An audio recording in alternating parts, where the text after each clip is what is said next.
up. Get ready. It's going to be a very, very intense journey.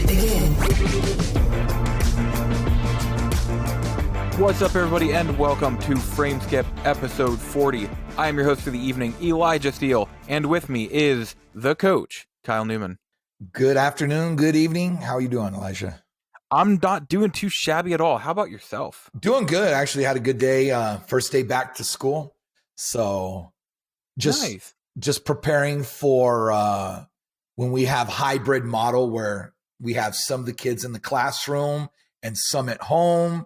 So setting up my room so that way when I teach, the kids that are in the room are going to be able to follow along and get the same instruction as the kids at home. So just playing around with my classroom in between teaching. So good day. Getting all set up. Nice. I like it. We also have George Cam Newton Loftus. George, how are you? I'm good. I basically had the same day as Coach. I mean, I was incredibly hungover and watched kung fu movies and martial arts inspired movies all day, but basically the same if you think about it. I got something for you real quick about kung fu movies. Hit me. Did you watch Hidden Tiger? Crouching Tiger, Hidden Dragon? Crouching Tiger, Hidden Dragon. Have you ever seen that? I have, yeah. And that was actually next on my list because I found the DVD in my brother's room. So I'm ready to revisit that classic. Now, correct me if I'm wrong. That was the first movie pretty much that we got to see in America where they changed the style where they were like floating and fighting at the same time, right? Were there any others before that? I don't know if they came like contemporarily to the United States, like at the same time, or if it was, I mean, I said, no, there had to be like Sonny Chiba movies that like came like in the 80s and stuff, in the 70s and whatnot. Like one of the movies I watched today was called 5 Element Ninja, and it was incredible. It's like one of the greatest movies I think I've ever seen. Did you watch it on a streaming service or did you have the DVD? It's on Netflix. It's dubbed. I think the dub makes the movie. It's incredible. The action is so campy, but also ultra violent. But oh man, that movie was so good. What was the name of it? 5 Element Ninja. All right, I'm gonna watch it. I'm not like a huge like kung fu movie expert or whatever. Like I've seen like a couple like The Protector and Crouching Tiger, Hidden Dragon and like 36 Chamber of Shaolin. Also, Netflix has 36 Chamber of Shaolin and Return to the 36 Chamber of Shaolin, which is super fun. But it started because Enter the Dragon just appeared on like the front page of my Netflix last night. And I was like, oh, hell yeah. I'm going to watch that tomorrow when my head hurts because the music is very soothing. Because in the 80s, on Saturday afternoons when there's no college football and it's like the summer or whatever, we got a lot of Godzilla and Bruce Lee movies, Mm-hmm. And so I grew up watching that. So I remember the first time I saw Crouching Tiger, Hidden Dragon. Yep. I was blown away. I was like, man, this is amazing. This is some good stuff. So, and I guess there's some of those elements in the new Mulan, which I have the steelbook. I just haven't had a chance to watch it. So it was fun. Yeah. I enjoyed it. My favorite Sonny Chiba film is The Fast and the Furious Tokyo Drift. Shut up, Elijah. That's my favorite one in the series by far. I wish the main actor, I wish they would have brought him back after Paul Walker's death. Well, he's back in this new one. Because, he's on one of the CSIs, and I'll watch it every once in a while. It's pretty good. So he's a good actor. Yeah. Yeah, he's actually back in this new film, this new Fast and the Furious. So I'm kind of pumped about that. Man, like I've talked about this. I have like such a soft spot for like turn of the century Japanese stuff. Like just something about like the art direction about Y2K era is just like so special to me. I just can't for the life of me get into Tokyo Drift. I think the movie's garbage. Like I'll watch it if it's on like TBS or something, but like, man, that is when I'm checking emails. That is when I'm like, oh, I got the new ad from Target. Yeah, I'll take a look at this. Like, I want to do the least amount of paying attention to that movie than any in the series. I'm going to fall asleep to the soundtrack tonight. I'm including Too Fast, Too Furious. I think Too Fast, Too Furious is a better movie than Tokyo that's Drift. The worst one, I think. I know, and it's so bad. It's so bad. It's not even remotely good, but I would rather watch that than Tokyo Drift. ¿Por qué? I just can't take that one scene where she's like being super sensitive or vulnerable, just like talking about her family and just like drifting down the mountain. I just can't. And like I understand on paper why that's rad, but I have such a hard time with that movie. Also, I don't like how they like Pulp Fictioned the timeline. That makes no sense to me still. Well, they want all of the act because everybody loves Han. Like yeah, everybody Han loves Han. Right. So what could they do to bring him back in? So that's what they could do. No, I get it, but also it's just like, man, like this feels like professional wrestling, and I'm not knocking that. Like I understand, like everyone's got like something that they dig, and professional wrestling is something a lot of people dig. But it's just, I love the first movie because it is just like shot for shot a Point Break remake. Like it is just 1-to-1 the same exact movie as Point Break, and I just feel like it created its own type of fun as the series went on, but like I miss it being like that grounded 80s fun, I guess. Like it became 2010s fun where it just felt like a superhero movie without superheroes. And that's fine, but that's just not nearly as interesting to me as like 90s action movie. But it had direction. Once you got to 4, it had kind of a direction. So here is a fun fact about Fast and the Furious. Vin Diesel only agreed to do the 3rd movie if he could take creative control of the series from that point on. And that the reason the series has like an overarching story is because of his love for Dungeons and Dragons. He even has his D&D character's name tattooed on his chest. Yeah, that feels right.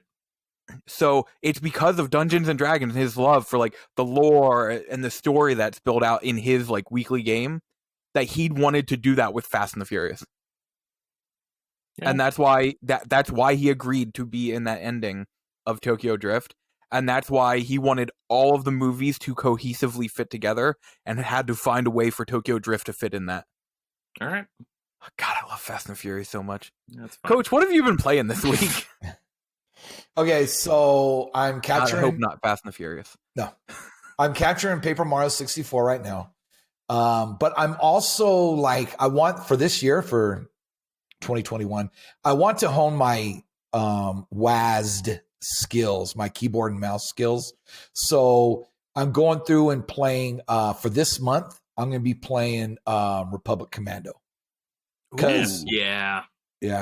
And I love that game. That's one of my favorite games. That's a top 10 game for me, but it missed the mark on a few things. Of course, the no co-op and just not being able to have more weapons, you know. So the fact that it wasn't co-op and the main console it released on was like had 4 controller ports right out the bat. Yeah.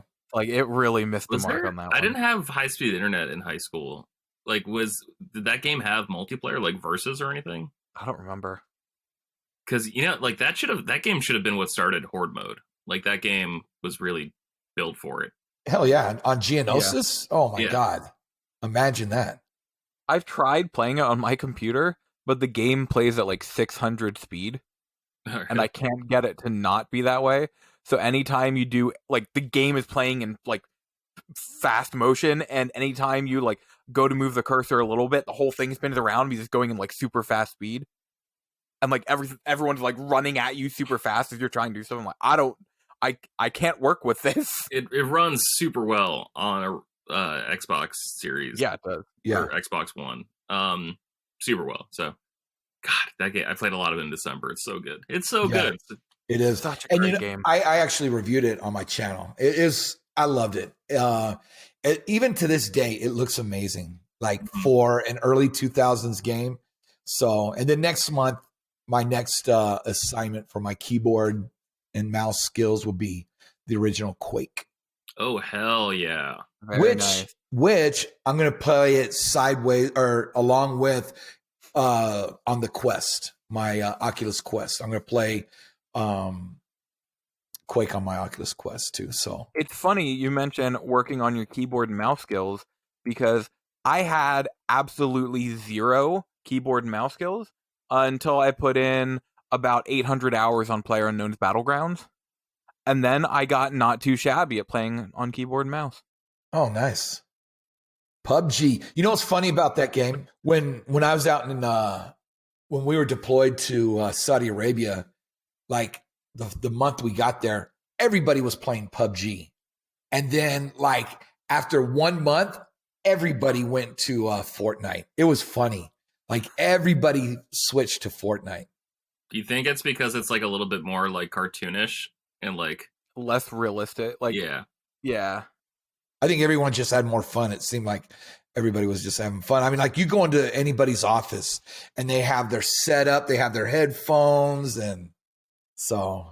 But I lost me when I got sniped by a shotgun. I'm like, all right, I'm done with this. Well, I mean, honestly, like super realistic violence has been like kind of a turnoff for me lately. Like I've been, I think, pulled towards weird, graphically diverse games that like just don't look realistic. So I'm like, no, like I want something besides the world outside my window right now. And so like I can totally see why Fortnite would be appealing to people who are in like a dangerous situation, but it's like, well, 90% of games are like somehow centered on combat.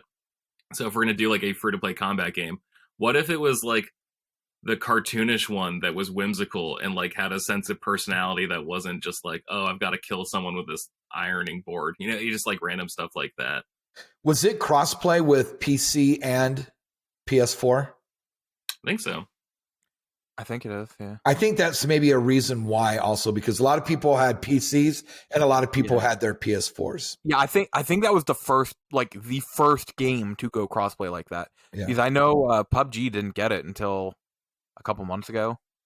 Just swinging that big epic D everywhere.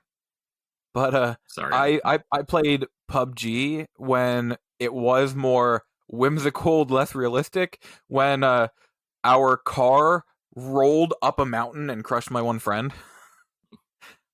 I'll never forget that day. Back when it was just glitches galore. And did you post that on Twitter? So fun.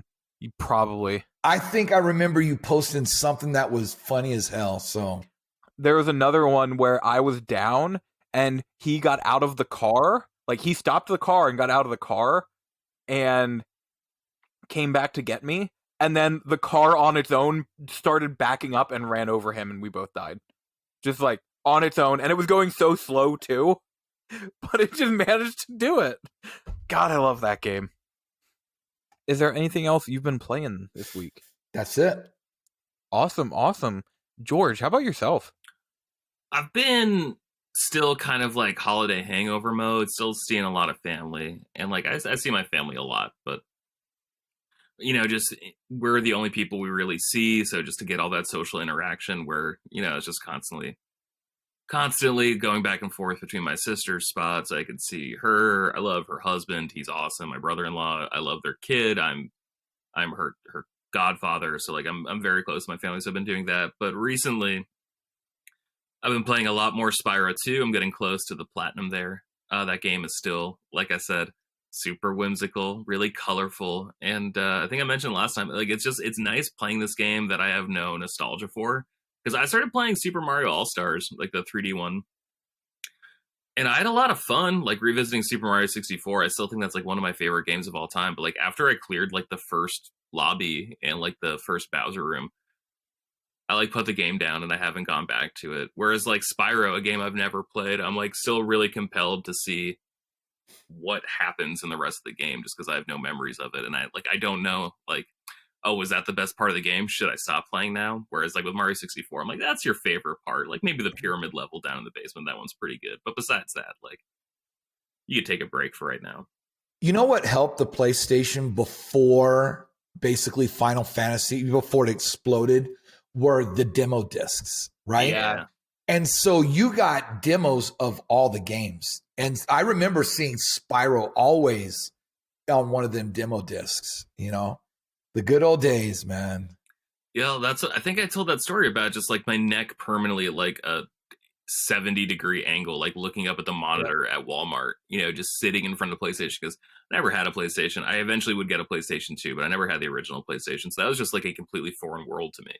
Like I only had an N64 and like a Sega Genesis, and so like I bought every Star Wars game and every Mario game, and that was like pretty much all I had on N64 and GoldenEye. But didn't really explore too much outside of like licensed properties or first party titles. Didn't even get the best FPS on N64? Oh, Turok? Perfect Dark? No, I never played Perfect Dark as a kid. I tried playing it as part of like the Rare Replay, and I'm like, I don't really care for this. This just feels like weird James Bond, Weird Goldeneye. But like again, that like totally pushes like the end of the century aesthetic that like I love so much. So I know I need to go back to Perfect Dark, but I've been playing that, and then recently I started playing Star Wars Episode 1 Racer, and man, that game was fun. I never had that because I never had the expansion pack for my N64 as a kid. The port seems to be fine. It looks like an actual port with some slightly touched up textures, but like, you know, the FMVs that load before a level just to like contextualize like where you're racing, like that stuff still runs at like 18 frames per second, you know, like it's still very choppy FMV and like pre-rendered backgrounds. The lighting is tough, where I just can't tell something's a shadow or something's like a rock or a wall. But besides that, like, man, the game's super fun. The game's pretty addictive, and it's really well organized. The only thing I don't like is that you can't use the D-pad to navigate the menus. So I'm constantly going to the wrong area using my analog stick because it is so sensitive. Moving up or down, it can very easily just read it as like a left or right, and then that will just throw off your whole plan. And it's not a big deal. Like, that's my biggest complaint about the game. So that means it's a pretty good game. So fun fact about that, you can plug in on the Nintendo 64 version, you can plug in 2 Nintendo 64 controllers and use the analog sticks like Anakin would. Oh, that's so cool. Now, I do need to try that. Yeah. Now, I don't know if it's fully 100%, but that's what people were saying back in the day, that you could plug in 2 Nintendo 64 controllers and, like I said, use the analog sticks. That's to play. super cool. That's like the one time where like I'll defend the 3-prong controller. Like, I totally understand why they did it. I think it was really smart that they did it that way. But like that 3-prong controller makes perfect sense in like the Anakin setup. Like, I think that's really cool. So it's like taking advantage of something that was really weird. That's great. Right. I'm a big fan of playing that game, the arcade version, because it's literally just like you're in a cockpit and there's the 2 things you have to use them to race. Yep. Yeah, when I was like an edgier kid who I used to hate the prequels. I don't particularly like them, but again, like they're kids movies, man. Like, who gives a like they're made for children. It's cool. Like, it's fine. It's fine. But like that pod racer, children who love Senate corruption. Yeah, and just, you know, the dispute of intergalactic trade routes. That's exactly what every kid wants to see. But that pod racer game is so good, man. It really is. Like that, and like the Star Wars trilogy arcade where like you could control the lightsaber with like the joystick. I still want to track one of those down for my house when I become a multi-millionaire. It's going to be great. Yep. Yeah, I love that thing so much. They have it at the amusement park nearby. And it's always like, we're going to go in the arcade. I'm like, all right, I'll see you in a bit. I'm going to try and beat this again. Which one? The Star Wars trilogy. Okay, yeah. Episode 1 Racer, I played at the skating rink like 12 years ago. Yeah, God, that game is so good. I'm still, I'll have a couple adult beverages and then I'll just go on Facebook Marketplace and just search like Time Crisis 2 arcade cabinet, Area 51 arcade cabinet, Episode 1 Racer arcade cabinet, just to see, because like there's a surprising amount of arcade cabinets that pop up. Like, there was like not quite Virtua Cop, but one kind of similar to Virtua Cop, and it was like in New Hampshire, but it was only $600, and I'm like, you know, that's not like the worst drive. It's only like 4.5 hours to get to New Hampshire from here. I can totally do that on like a Saturday. That'll be fine. We had a Nickel-Rama in San Diego. So this was like towards the end of the Super Nintendo, like, you know, the 90s, right? Before. And so they had all of the original old school, you know, your Pac-Man, Miss Pac-Man, Galaga. Those were all free, but all the other games were a nickel. And I remember I would go there at least once a month. You know, I'd take at the time, my brother-in-laws, because they were in middle school, and we'd just spend hours there. But I remember the first time I played Area 51 with, and I'm a big Aerosmith fan. So to hear Steven Tyler, you know, I thought that was awesome. I used to have that game on my PS1. It was so fun. They brought the PS1? Oh, yeah. Oh, I did not know that. I didn't have a gun for it yet, because I didn't get a gun until later. But I would play that on PS1. That's awesome. I miss that game so much. Two things I think we talked about recently. Bring more light games to not PlayStation VR, but like, let me just use my Move controller without VR. I don't need VR for that. Like, just do it. Come on, guys. I want to shoot things, and I don't have a CRT anymore, so I can't bust up my old like Time Crisis 3 on PlayStation 2. So if Nintendo ever went VR ever, the first game they better do is Duck Hunt. Yeah. Because if they did Duck Hunt VR and just technically Nintendo has gone VR. You can play the entirety of Breath of the Wild in VR. Well, that's a cardboard box around the Switch. But Coach, that is VR. Okay, I'm gonna play like this the whole time. Yeah. Don't get me wrong. How did they not do Duck Hunt on Wii? How did they not do that, man? Like Link's crossbow training. Yep. Is there anything else you've been playing this week, George? No, not really. But so sorry, that was one thing we talked about recently. Another thing we talked about recently, Coach, you mentioned something about like N64 games being very, very difficult to emulate, or was that Seth? No, that was me. That was you. I wonder. Like, I know that episode 1 Racer came to other things. Like, it came to Dreamcast also, right? Like, that was probably, like, its best platform. I don't know if it was emulated, but it might have been ported, like, actual code on there. I don't know if it was, I don't even know if the Dreamcast is strong enough or beefy enough to emulate anything from the Nintendo 64. Okay. Because I'm just looking at, like, this runs really, really well on PlayStation 4. And it's like, I have no idea which code they used or if it's even just, like, PC code that they just brought up to PS4. But, like, just, I don't know, it's just stuff like this gives me hope that we'll see N64 games on Switch soon. But the thing that bums me out is just, like, seeing, like, I don't think Nintendo has done a good job of securing, like, third-party Nintendo and Super Nintendo games on Nintendo Switch Online.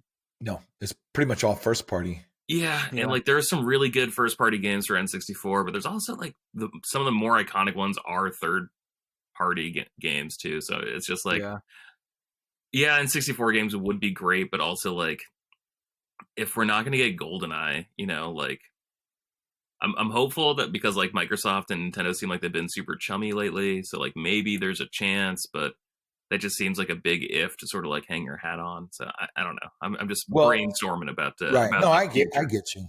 If for some miracle reason we get news that there's going to be a Nintendo 64 emulator for the Switch because of how well Super Mario 64 runs on there, then hopefully that they'll strike a deal with Rare, and we'll be able to put the Banjo games on there. All the Rare games.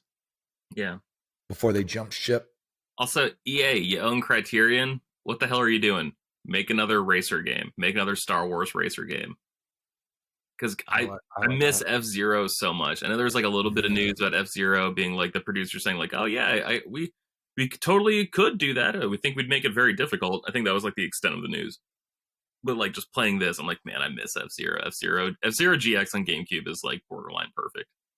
But hard as hell. Oh my, it is impossible. That game's impossible, but it's so much fun to try in that game. I agree. Did you ever play the arcade? No, never did. Oh man, that was awesome because you could take your memory card. Oh. Yeah, you take your memory card and then, as you race, it'll put information on it and you could take it back to your game. That's super cool. Yeah. So they had one in Dallas. So when I was at Fort Hood and I'd go up and stay with family, we always went to this, I don't know if it was a Chuck E. Cheese or it was some pizza place and they had it and just spent so much money on it, just playing it. It was awesome. That sounds really fun. I think we talked about this before too, but like, remember how you could like slide cards on like an e-reader on your GBA? Yes. And like, I never did that, but I never did either, but like I understand how that's like super clunky and messy and annoying compared to just being able to download a game. But like, how much cooler is that? Like if you could swipe a card and get like Donkey Kong just to appear on your Switch, how much cooler is that than just downloading Donkey Kong on your Switch? And like bringing your memory card to a F-Zero spot, like, yeah, you could probably just like, get a Mountain Dew and enter a code and get the same information or whatever. But like, how much more magical is it that there's just like this thing that exists in the actual real world that what it does and you're able to pop in your memory card and then bring it back home? Like there's just something that exists out there for you. And I understand it's not as convenient or as efficient or doesn't like just make as much sense as just downloading a code. But man, it is just so much cooler. It is so much cooler that you could do that. I agree. As for me, what I've been playing this week, I'm not going to go too much in detail on two of them yet. I started Siren, which the faces are kind of off-putting because I feel like they might be like live-action faces on CG people, and this was a PS2 game, and it's really weird. Oh.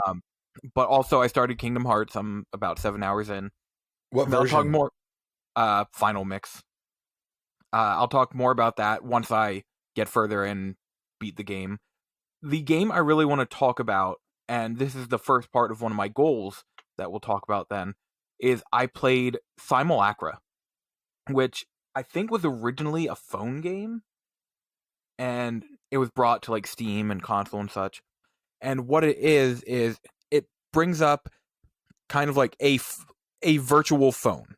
And I think on phones it would like take over your phone, the game, and it brings up this user interface, and it has like this girl's picture on it, and like there's some emails and text, blah blah, and this video comes up at the beginning, and you watch it, and it's the girl, and she says something like, I can see it in my eyes staring back at me. And like the whole gist of this game is to like text her boyfriend and her Tinder date and emails and like through stuff at work, all through on her phone, to figure out what happened to this girl. And it was really creepy and weird. I have got to hand it to him. So far, I only got the bad ending, but I'm going to replay it again here in a couple days to go for the good ending. Mm-hmm. It's a super, really weird game, but I absolutely adored it. I also think I've come to realize I like any game that Whales Interactive puts out. Even if they're not good, I still love them. What else did they do? The Bunker, The Infectious Madness of Dr. Decker. Oh, okay. Yeah. A whole bunch of FMV games. Gotcha. So Siren, isn't that like a horror, like a super scary? Yes. All right. I will go more into why I'm playing that when we start our goals, because that is part of it. What are you playing it on? PS4. On PS4. Okay, that's what I thought. Because it's part of PS Now, right? Maybe. Okay. I bought it. Okay. It's one of the like PS2 games that they brought to PS4 with trophies and such. Gotcha. And God, the faces look really, really weird. That's the one thing I have to get over. I'm liking the game, but the faces. Okay, I got something for you both. I noticed on my bank account that I got a charge of $27 and something cents through PlayStation. And I haven't had my PS4 hooked up in months. So what do you think that is? Because I don't have, for some reason, it had my card number. So I haven't bought anything. I don't know. I have to find out. I got to contact. How do I contact them? Because I know they're pain in the butts when it comes to stuff like this. There's probably there's a phone number. I'm not sure what it is off the top of my head or anything, but there's a phone number you'll find. Out of curiosity, I would just log into store.playstation.com and just check out your purchase history and see what was most recently purchased. Because even if it's like NHL or like NBA season, like League Pass, if you like bought that, because like the season just started, like it's like maybe it's something like that. A recurring debt. Yeah, well, like I signed up for NHL League Pass through my Xbox, and so like I just get charged the month the season starts, which is 2 months after the season ended. So like I should have gotten charged for that in October in like a normal year, but because basketball just started this past week or past like 3 weeks, like I got that charge again, so I get it. Out of curiosity, Coach, you didn't get another charge like that like 3 months ago, did you? I don't know. I'll have to go back and see. Because like I want to say $27.99 is the price of a 3-month subscription to PSN or PlayStation Plus. Yeah, that feels. But right. I haven't had PlayStation Plus in over a year. Or have you, and you just don't know about it? I could. Just like that's the I want to say that's the exact price of 3 months of PlayStation Plus. That feels right. That's really, yeah. Might just want to check on that. You might have PlayStation Plus. You don't know it. Okay, I'll have to This check is a great see. month for it. Grab Bug Snacks while you can. Grab Maneater while you can. Actually, I think Bug Snacks is leaving as of this morning. Oh no. So before we move on, speaking of leaving, where can we go and watch The Office? In the US, Peacock. Yes. Okay. There are two seasons free, and then the others you have to have a subscription for. I might just get used DVD series. Good luck. No. I've looked the past couple days. The price has skyrocketed. Oh God. Yeah, that's why last year I bought Parks and Rec. I bought The Office. As soon as they announced it was leaving, I'm like, no, you can still get Parks and Rec for like $40, but The Office everywhere is sold out, and secondhand sellers are selling it for like $200. That's ridiculous. I got mine for like $60 through like Walmart. Like it, just check your local Walmart store. Well, I go to this place up in Dallas called Half Price Books, where I go look for vinyl. I also look at used video games like old Pokemon games and, of course, Star Wars books. So, but they have a huge DVD and Blu-ray section. So I'll have to start looking. Ooh, that makes me wonder if I went to FYE at the mall. Maybe they would have. The only thing I don't like about like the complete collection of The Office is like it's so bulky. Like a lot of other series, like the Friends series, like the original volumes were like probably this wide because it was just like 10 4-disc. You know, like the cardboard that like opened up like accordion style. Mm-hmm. And it's like that was super wide. But then like as soon as they did like the complete series, there was like a giant box set, the first one, and then the Blu-ray set is like the size of like 2 of the original DVD cases.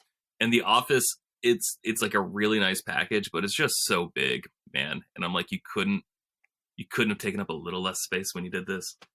So The Office on Amazon Prime Video is for like season 2. It's $18. That's not bad if you go the digital route. I never thought of that. No, that's pretty bad. Actually, well, yeah. Well, like, considering I think you can buy the seasons individually on DVD for like $10. Well, that and also like the complete collection when it is in stock is like $60 to $70. Yeah, it's like $60 for 9 seasons. When you can find it in stock, not from a secondhand seller, right? It's like $60. Yeah, but fellas, I say it's time we move on to the topic of the week, which this week we are going to talk about our gaming goals for the year 2021. I'm sure there's stuff we all want to accomplish this year, and I say, George, why don't you kick us off with some of the goals you have for this year? All right, first things first, I'm on bestbuy.com. They got the complete series of The Office for $47.99 on DVD. On DVD. What does it say for you? Because for me, it always just says find a store because it's not available online. And I click on it, but I think you can call that store and order it to you from the store. I think you can do that. I feel like I did that for a TV once. To get like a specific older model of a Sony that I really wanted. Because I can tell you for a fact there isn't a copy within 250 miles. Yeah, the nearest one to me is in Brockton, Massachusetts, which isn't great. But Coach, maybe you'll have better luck being in a more metropolitan area. Well, El Paso is in the middle of nowhere, so we have to travel 5 hours to Phoenix and then 7.5 hours to Fort Worth. But it's $47.99 unavailable nearby. Gotcha. Yeah. Dang it. All right. Sorry for that little detour. Are we doing all of our gaming goals at once, or? Yeah, I'd say we'll do them one by one person. All right. So my first goal, I'm at 69 platinums. Nice. Waiting for it. Yeah. I want to get over 100. I originally planned on getting to 100 platinums last year, but like I've never had more time to game, but I've never had less than a desire to game a lot. It was a weird year last year, man. I just couldn't only do video games. I needed some breaks. I also want to finish one quote classic game per month. Like I feel like I've played a lot of weird things and like a lot of like licensed games because those are always the cheapest ones the fastest, like near me growing up. But I'm really bad about like actual classics. Like I've never played Symphony of the Night. I've never played the original Metal Gear Solid. I never played Resident Evil 4. So like there's just like a bunch of like huge things that I miss. And like I've tried to go back to, but like I'm just assuming I didn't give them the most fair shake. So I want to be better about that. I want to really commit to a Magic the Gathering set on Arena. So I got a laptop. They finally brought Magic the Gathering Arena to Mac. I played a little bit, but I never really went like all in on a set. And upcoming, they got a set called Kaldheim, which is like Viking themed. That looks really exciting. They've also got a set coming up. I forget what it's called, but it's like Hogwarts themed almost, where like it's like a magic school for wizards and whatnot, like in the Magic universe. That's like cool. that one sounds super fun. So like I might just like wait for that one and go all in on that one, just to like really see like, okay, how much do I have to play to like get the cards I want to build a competitive deck to like move up in ranks. Like I might actually try ranked play, which I normally just do casual, and then I'll watch a YouTuber do the actual competitive stuff because it's like a sport to me at that point. I also want to play more games that don't have platinums. I usually put those games off, but there's some games I want to check out, like Jedi Starfighter. I believe we were talking about that before the podcast. That game doesn't have a yeah, that game doesn't have a platinum, but like, man, like I've got no excuse for not playing it despite no platinum. And my final goal of the year, I want to play every 3D Zelda game from start to finish. Ooh. The only one I know for a fact I finished is Wind Waker, which is a great game, but also like, man, there's a lot of awesome. Yeah. So I want to go. I figure like one that like I would totally count that as like one of my classic games per month. But yeah, like I get 3/4 of the way through a game and then I stop and I'm like, I need to see this through. I'm the same way. I get that. So those are my goals, boys. What do you think? I totally forgot to mention, I bought a booster box of Final Fantasy trading card game packs and split them with my best friend, and I managed to pull out the rarest card in the set. It goes for about $100, which is more than I paid for the box. Are you gonna sell it and then buy another box and then keep doing it until you can't buy another box? Very, very tempted to. I mean, those are super popular videos on YouTube. But also, it's Final Fantasy, so it's like I kind of don't want to get rid of it because it's the head judge from Final Fantasy 12. Like, he's cool as hell. Yeah. But yeah, I forgot to mention that. Coach, what about you? What do you want to accomplish this year? All right. Well, I want to be able to beat some games, plural, right? Finish some games. So it was rough at the beginning of the year because I had big plans for Animal Crossing. But then when the pandemic hit, is like I just, teachers got the rug flipped out from them, right? Pulled out from them, I guess you could say. So I just didn't have a lot of time to play. I think really the only big game that I beat this year was Jedi Fallen Order, right? Earlier in the year. And I beat that like in about 2 weeks. Like I just didn't care about anything else. I just wanted to finish that because it was so amazing. But I made a plan during the break on how I'm going to be able to play because I'm still training for triathlons. My first competition's in April. So I'm still going to be doing that. That's my top priority. But I'm going to take each month and I'm going to complete a Nintendo 64 game. Ooh. Except for January, because there's really nothing that released. And these are anniversary release dates. So Paper Mario released February 5th, 2001. So this is a 20-year anniversary coming up next month. And I'm really tempted to make it a video series. I just want to make sure that it's something good, that it's not just, I'm not doing a trash video, you know. I want to make sure that it's semi-entertaining, but I love creating content, you know.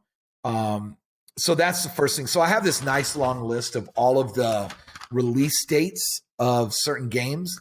And there's some, you know, Nintendo 64, yeah, it was a step below of what, you know, Sony did with the PlayStation, but there was still some good games on there.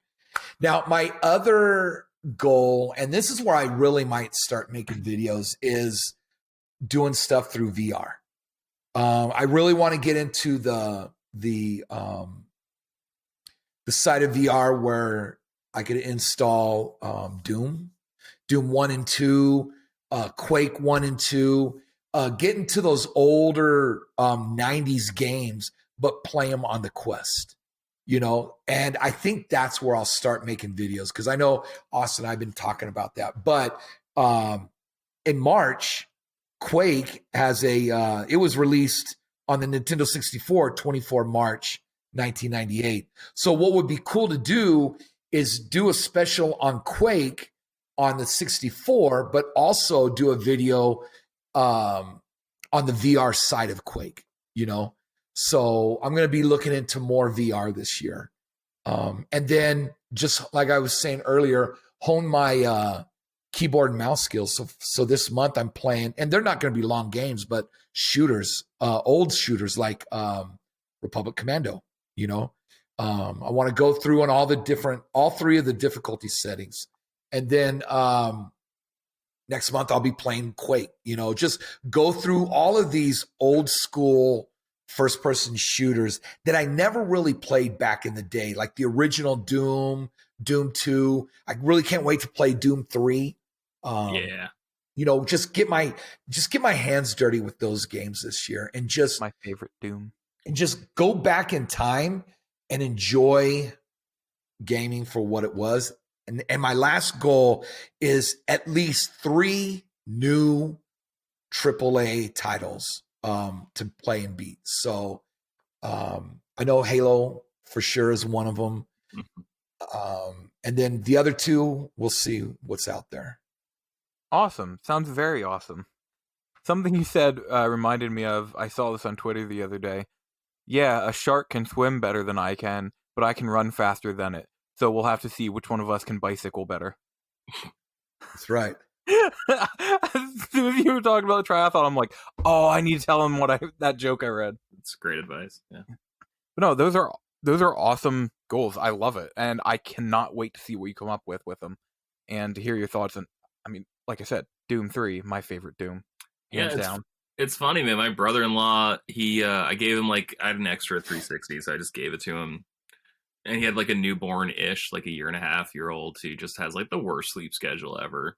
So he'll wake up when she wakes up, try to put her back to bed, and he'll just play games until 6 o'clock in the morning, and then he'll fall asleep, and then his wife will take over. But he's been playing a bunch of Call of Duty games lately, and he's just I feel like they're just getting a little too deep in the story, and I kind of just want to shoot things. And so for Christmas, I got him the Doom 3 BFG collection.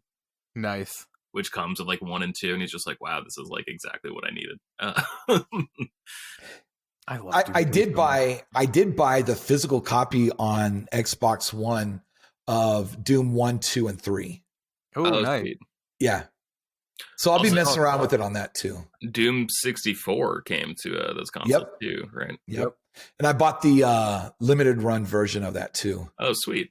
Yeah. So I'm still waiting on that. And limited run had some good games this year that I actually bought. It takes 6 to 8 months to get it, but yeah, I'm waiting for my copies of Star Wars Episode 1 Racer for both Switch and PS4 from them. I'm so excited.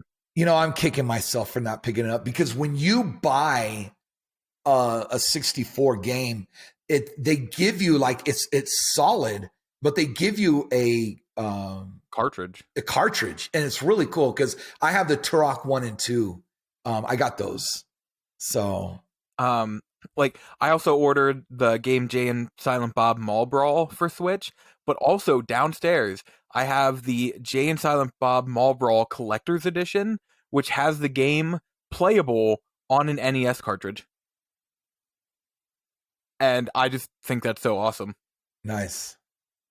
Now, as for my goals for this year, one of the things I want to do is there was this thing going around Twitter on what are 5 game series you want to actually get into in 2021. So I made it my goal to not just get into them, but play through all of these series. They are Kingdom Hearts, which, as I mentioned, I started the first one. Siren, which there's 3 games The second one only came out in Europe and Japan, and I actually have a PAL copy of Siren 2 on its way to me right now. There's no way I can play it, but I want to have it in my hands for my collection. I'm going to see if I can find a way to emulate it. I'm terrible with PS2 emulators. Fatal Frame, which is another horror series that I've wanted to play for so long. I have the 5th one, and Coach, I actually do want to talk to you then about what I need to do to mod one of my Wiis for the 4th one. Okay. So you have... Okay, so I have the remake of 2 on the Wii, right? And that is I want to say it's the European version. Yes, I believe that came out in Europe and Japan. Yeah, because it didn't come out here. So I have that one. That was about 80. And those are like, I love those. There's something special with opening up a case and having, not only the disc, but back then, even though it was the Wii, the manual was, I love the manuals. And then 4 is an actual, you still have to just buy the game, the Japanese version, but there is a fan created English translation. So yeah, I'll get with you. And thank you. Do you have that one? Not yet. I'm going to be getting it. Okay. So what we need to do then is we could plan it January, February, March, but we need to do something cool with that series during Halloween. I will hold off. Like, I'll get them all, but I'll hold off on playing them until around that time so we can figure something out with it. Right. The other 2 game series I want to play through is Mass Effect. Woo! We've got the Legendary Collection coming. I'm going to play through all 4 of them.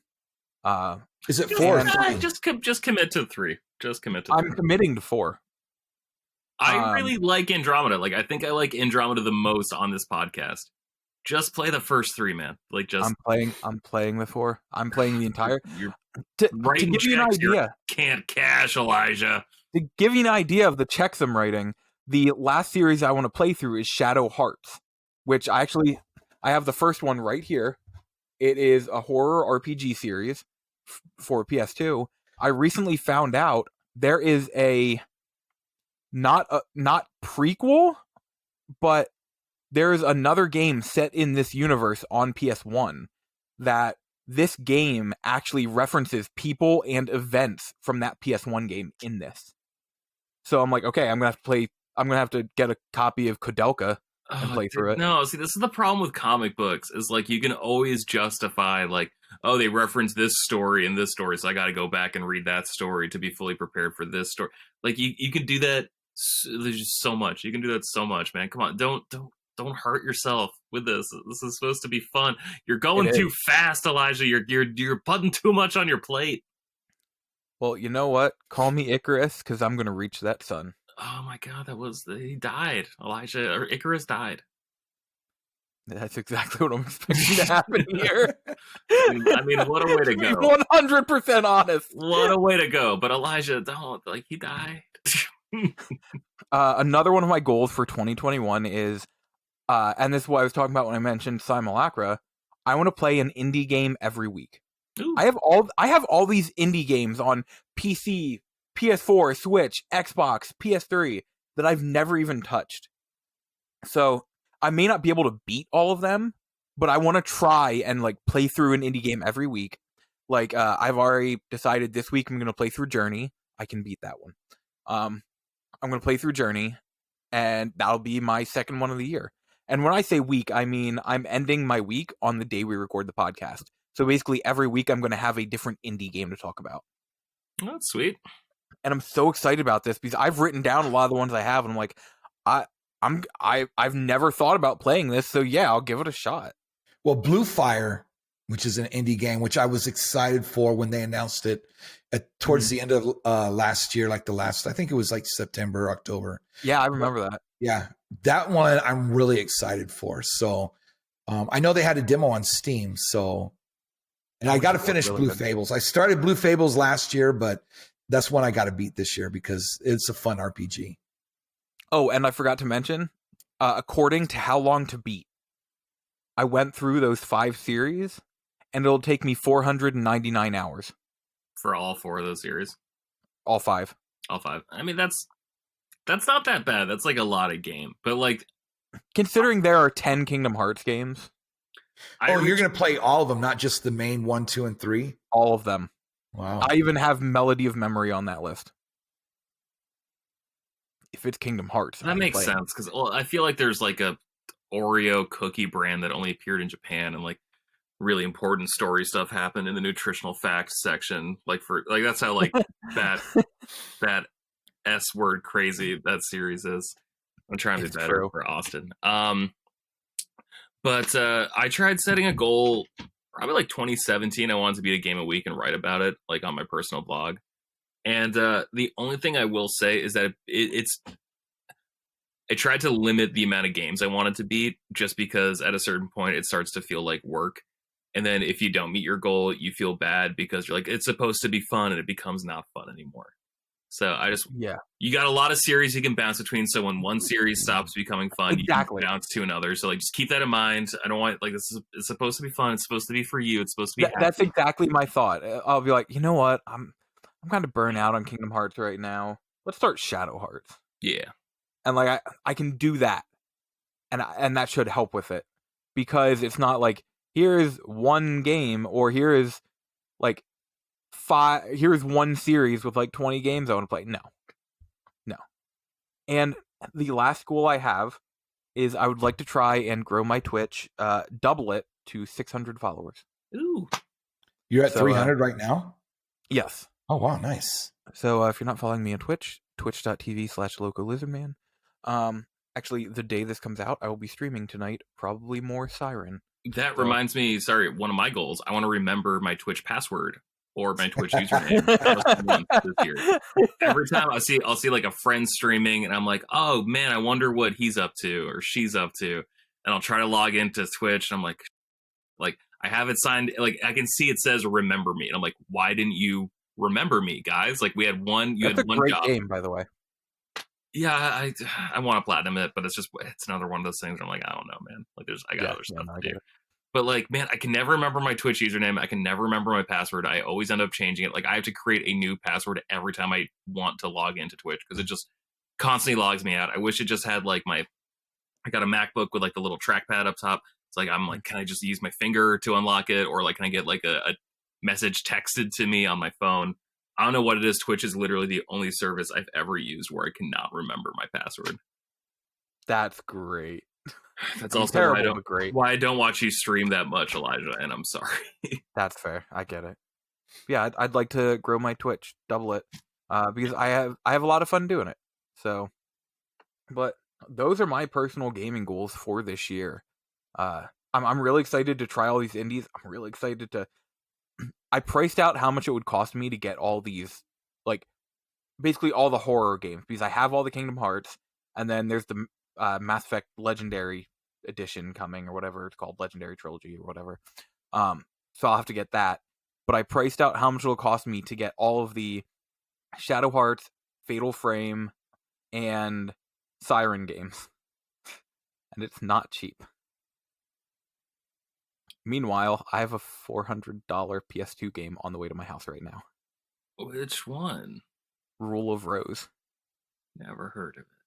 It is the second most valuable game on the console. It's a horror game made, if I'm not mistaken, it was made by PlayStation, but they didn't bring it out over here. Atlas did. Oh. Atlas brought it out over here, very limited, and it was banned in England. Wow. For reasons that the game isn't actually representative of. It's hardcore, man. I'm very, very excited. And it will instantly become the most valuable game in my collection by over 3 times the second game. Cool. But yeah, I think I priced out, and it'll cost me like $500 to get all the Fatal Frame, Siren, and Shadow Hearts games. But also, they are horror games, so they are a very important piece of my collection, because I do want to try and collect every single horror game ever made. I thought of you the other day because I felt like a baller, because I spent $50 on a used Wii game, and I did not like doing it. Which one? What game? Silent Hill Shattered Memories. Oh, yeah. Do I have that one? That felt like a Flash game. I'm trying to remember if I have that one. I need to go and hurry up and fully purchase Maiden in Blackwater, Fatal Frame. Yes. I need to buy that because Nintendo just took off a bunch of DSiWare games without telling anybody. They just, there's no more. So before they start taking other games, I better go get that one and download Honestly, last Christmas Eve, I bought a Wii U. I specifically bought it right then and there because I wanted to just buy Fatal Frame. That way I had it. Yeah. Because I didn't want to risk that. Because this was right after, like, all right, Wii Shop is gone. No. Because there was, like, I think there's a Castlevania game that disappeared because it was on the, like, Wii Shop. Well, it was the it was the ones that was on the Wii Virtual Console. Yeah. What was it? It's because there was also a Contra game, and there was a third game in that series where there were new games, but they were just on the Wii, just on the Virtual Console. Yeah, what was that? Oh, there was Castlevania, there was a Contra. Crap, I was really hoping to say that would like make me remember the third one. I think it was a shooter. But yeah, I don't want to risk that happening to Fatal Frame, so I bought a Wii U last Christmas Eve specifically to be like, all right, I'm getting Fatal Frame, and now I'll be like, okay, let me look at other Wii U stuff I want to play. But yeah, I also won a $50 eShop card right after that on a Twitter giveaway, and I used it to buy Fatal Frame. It's the Rebirth series, by the way. Yes. So Castlevania Rebirth. Yep. Oh, is it Galaga? Maybe. It's. I think it's like or like not if not Galaga, then like the other side-scrolling shooter, like Defender or something. Gradius. Yeah. Sorry, I think that's what. Oh my God! Really? I think that's what I meant instead of Defender. I love Gradius for the NES so much, but yeah, those are my gaming goals. By the way, it is Gradius. Yeah. Nice. I mean, not nice because it's gone, but yeah. By the way, I do not have Shattered Memory. In fact, the most expensive Silent Hill game is Silent Hill Shattered Memories for PS2. It goes for about $170. Really? Yeah. Man, I just assumed anything PS2 would be less valuable, except for like super, super rare games, like the one you were talking about, your Atlas game. Well, no, actually, like PS2 games are usually more expensive than for any other console. That's so weird because I just assumed everything sold so well because there was 155 million PS2s. I guess you'd be surprised. Yeah. Yeah, I want to. That's another one. I want to organize my game collection this year. Like, I want to have like a full master list of everything I actually own. I had one going for a minute, and then I just haven't updated it like in the last like 6 months, and that's a problem. There is a wonderful app you should use. I use it, and as does my friend Nick, who also collects, called Game Eye, and it does a very good job of keeping track of everything. Also, like, you can just scan the barcode on, like, I would get all my games together, but these are all complete. These all don't have manual, these all don't have a case, whatever. And then you can just start scanning barcode, barcode, barcode, barcode, and put like 10 in a list at a time and just say, complete, in. No, I have like a collector's app that I use, but I just have not updated it. And I've just gotten so drunk since I moved back home, and I've just ordered so much random baloney off of eBay. That's fair. The one other game I really want to buy, but it's so expensive, and I assume I'm going to hate the game. It's also a Wii game. It's called Fragile Dreams, Farewell Ruins of the Moon. It's an Xseed game. I just remember like seeing a trailer for it like my sophomore year of college and thinking like, oh, that looks interesting. I'll grab it sometime soon. And like that's back when it was like a $14.99 game, and then it became like a $30 game, and now it's like a $75 game, and I'm just not sure if I ever want to pull the trigger on it. Complete it goes for $69. Nice. But no, those are I'm actually looking up Silent Hill Shattered Memories. Yeah, on Wii Complete goes for $50. On PS2 Complete goes for $175. It's ridiculous. Wow. But those are our goals for this year. Fellas, do you have anything else you want to say before we end tonight's episode? Don't forget to pre-order Panzer Dragoon and that Dark Crystal game from Limited Run. Those pre-orders close soon. Yeah, that Dark Crystal game is fun. I have it. What Panzer Dragoon is it? I think it's the remake of the original, like the Saturn one. Yeah, I think, is this the PS4 version right now? Because I know they did Switch earlier. Yeah, it's PS4 now. They never do Xbox, do they? No, they've only ever done PS4, Switch. They did one PS3 game. They're doing PS5 now. PC, they did one Wii U game. I think it was Axiom Verge. I feel like they've done like turbo graphics though. Like I feel like they do random They have done the occasional like. No. I meant they only release them on PS4 or Switch, right? Oh yeah. No. Like they have like released these on like they've done 32X games and such. Even like they have released 32X games on the 32X. They recently did all the like Star Wars games. Like they did Episode 1 Racer in like a purple N64 cartridge. Pretty sweet. And like special edition packaging in that. I think Coach means for like modern consoles though. Oh, like, for modern consoles. Like they don't come to Xbox, they just come to Switch and PS4. Yeah, correct. Yes. Okay. That's what I was I love when they do like the retro stuff.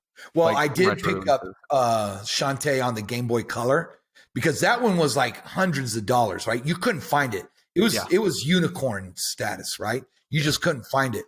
So Limited Run had it. So I got it for the Switch, but I also got it for the Game Boy Color. So I got 2 copies of those. They actually had at PAX East this year, they had the Shantae boxes for Game Boy Advance that you could buy for games that didn't come out for Game Boy Advance, but they had boxes you could buy for them, like representing that game on a Game Boy Advance box. It was pretty neat. Yeah, honestly, for my like loose Game Boy Advance games, I've thought about just buying DS cases because they had like the Game Boy Advance like slot holder up top, and then just like printing off the art and then just like having that just so I can like organize it and like make it look nice. Actually, you can go to coverproject.com. Yeah, exactly. Yeah. There's this neat thing I found out about, and I'm starting to do too. If you get like the cassette cases and rip out the things in the middle, you can then go, I don't know if it's the same website you mentioned, but you can like get cover art that will fit a cassette case. Oh, that's cool. Oh, wow. That's cool. And then like I have a thing that holds cassette cases. Yeah. So I just have them all in there of all my loose Game Boy Color, Game Boy Advance games, Game Boy games. Oh, it's really neat. Yeah. Guys, you can find Frameskip on any podcatcher of your choice.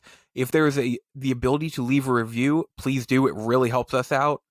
If you have a question, send it to bit.ly/frameskipq. I kind of messed up saying it because I started / and frame at the same time. Or at frameskippodcast@gmail.com, or at frameskippod on Twitter and Instagram, or on facebook.com/frameskippod. You can find your hosts, Seth at Seth S. Taylor, me at Loco Lizardman, Austin at Austin J. Eller, George at GB Loftus, and we're never giving this up, Coach at FrameSkipPod. Woo! That's right. He's got the only Twitter handle that makes sense, damn it. And anytime now I see FrameSkipPod like something like, what's up, Coach? Yep. That'd be me. I just got tired of Twitter and all the hate, so I'm like, I just look at video game stuff. It's just weird because like I think of you as Coach, so like when I opened the Zoom and it was just like Kyle Newman requests to join the room, I'm like, who the fuck is Kyle Newman? Like, it's not a person. Like, it's not a man. Thanks everybody, and Frameskip will be back next week with another new episode. But until then, good night, listeners. Good night. Peace.